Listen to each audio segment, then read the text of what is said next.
नमस्कार, स्वागत आहे आपल्या चॅनलमध्ये एआय सुपर प्रॉम्प्टर. आपण नेहमी वेगवेगळे विषय घेऊन येत असतो, तसाच आपला आजचाही विषय आहे. हा व्हिडिओ कंटिन्यू करायच्या आधी या व्हिडिओला लाईक करा, चॅनलला सबस्क्राईब करा आणि हा व्हिडिओ इतरांशी शेअर करा. या व्हिडिओच्या डिस्क्रिप्शन मध्ये डिस्क्लेमर दिलाय. मागच्या गुरुवारी आपण बघितलंय जर्मन मधले 5 शब्द: हॅलो, या, नाइन, डँक आणि बिट.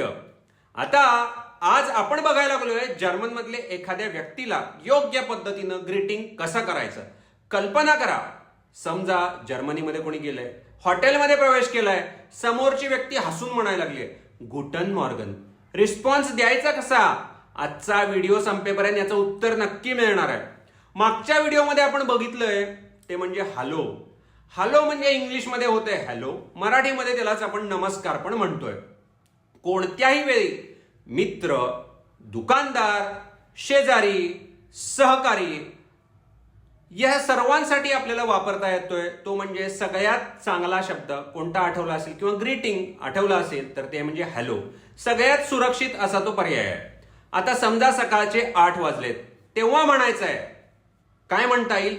गुटन मॉर्गन किंवा असंही म्हणूया गुड मॉर्निंग. त्यालाच मराठीमध्ये म्हणतात शुभ सकाळ. उच्चार होतोय गुटन मॉर्गन. गुटन मध्ये ट जो आहे तो स्पष्ट ऐकू येतोय, मॉर्गन मध्ये र जो आहे तो हलका उच्चारला जातोय. सकाळी साधारण 11 वाजेपर्यंत ग्रीटिंग सगळ्यात जास्त कुठलं वापरलं जातंय संध्याकाळपर्यंत, ते आहे म्हणजे गुटन टाग. गुटन टाग म्हणजे गुड डे इंग्लिशमध्ये होतंय, किंवा आपण मराठीमध्ये त्याला शुभ दिवस किंवा नमस्कार असं म्हणूया. आता त्याच पद्धतीनं गुटन टाक याचा जो उच्चार आहे तो टॅग होत नाही, टीएची टॅग होत नाही, तो होतोय टाक. टाक सारखा उच्चार होतोय. गुटन आबंड, संध्याकाळ झाली आहे, गुड इव्हनिंग. त्याच पद्धतीनं मराठीत आपण त्याला म्हणूया शुभ संध्याकाळ. उच्चार होतोय गुटन आबंड. जर्मन मधले काही शेवटचे अक्षरातले शब्द आहेत ते इंग्रजीपेक्षा थोडेसे वेगळे असतात.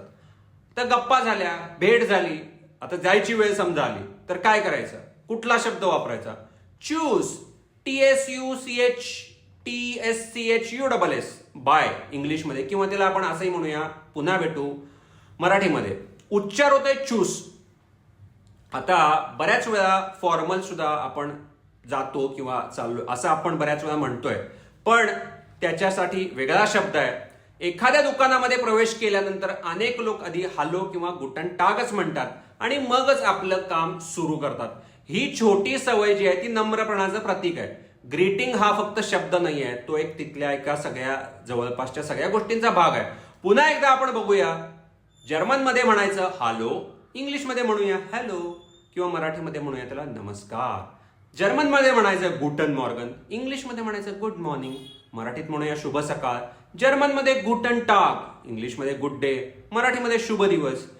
गुटन आबंड, गुड इव्हनिंग, त्याच पद्धतीनं शुभ संध्याकाळ म्हणता येईल. आणि शेवटी चूज, चूज म्हणजे बाय. आता व्हिडिओ संपलाय, निरोप घ्यायची वेळ आली. आता व्हिडिओ आवडला असेल तर पुन्हा एकदा या व्हिडिओला लाईक करा, चॅनलला सबस्क्राईब करा आणि हा व्हिडिओ इतरांशी शेअर करा. भेटूया पुन्हा पुढच्या व्हिडिओमध्ये. धन्यवाद.